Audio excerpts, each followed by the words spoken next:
there was this preacher, I got it's a long time ago, biggest kick out of hearing him tell about how he loved to talk to truck drivers because they were so down to earth. And one night he was sitting there at the counter, and this trucker's sitting there with a cup of coffee, and he's putting sugar in his coffee. And the preacher said, I wasn't trying to count how many teaspoons of sugar was going in that cup of coffee, but he put 12 teaspoons in that cup of coffee. And he said, I leaned over to him and I said, "Sir, I'm really not trying to be nosy, but you just put 12 teaspoons of sugar in that cup of coffee. Isn't that an awful lot?" And the trucker looks at him real sleepy and he goes, "Not if you don't stir it."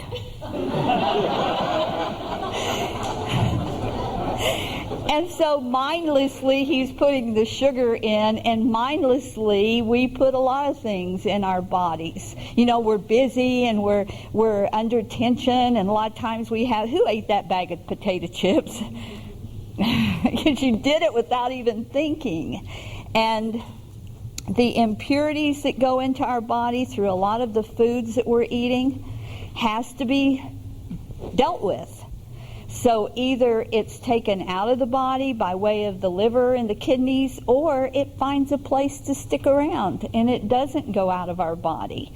So many of the things that we're eating, if we took the time to look at what is put into those foods, the more processed the food is, the more they've taken out the natural ingredients and put in the laboratory stuff to make it last longer, to make it stay on the shelf longer, to make it taste just a little bit better, to be more colorful. It's up to us to read the labels. There's a lot of things, though, that we cannot get around from getting into our bodies.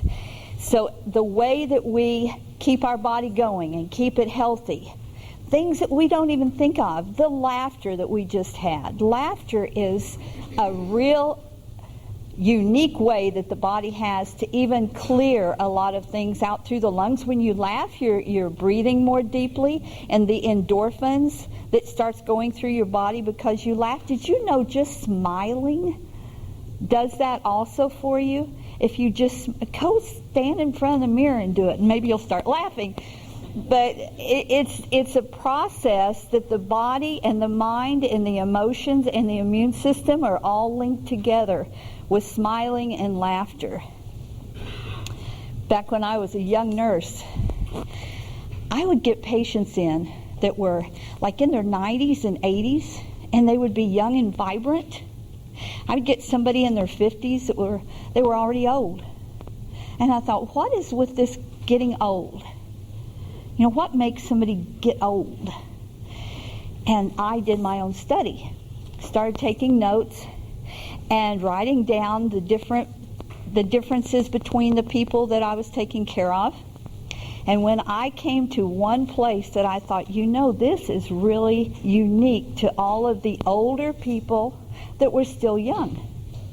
There was something in them, as soon as you walked in the room, as a nurse, as a visitor, they reached out and they drew that person to them.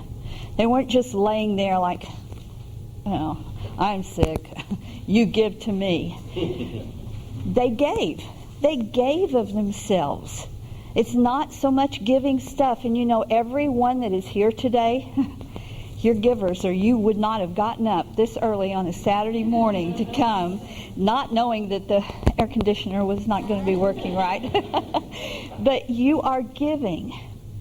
And that is something that renews the body. The Bible says it. It says, give, and it shall be given to you. Pressed down, shaken together, will men give to you. And in that giving, you receive, you give back. It's a freshness, no stagnation. That's what makes you get old, get stagnated. So I chose an age way back then. I thought, okay, when I get to an age where I feel like I've really grown up, that's where I stop. And it was 32. It took that long. I thought, this is a good age. I'm not going to get any older. And you know, I absolutely feel 32. I do. I have to do the math to figure out how old I am in years. I know my body's older. I mean, I'm not delusional. But I am 32 years old. All three of my children are now older than me. And they know they can pick their own age.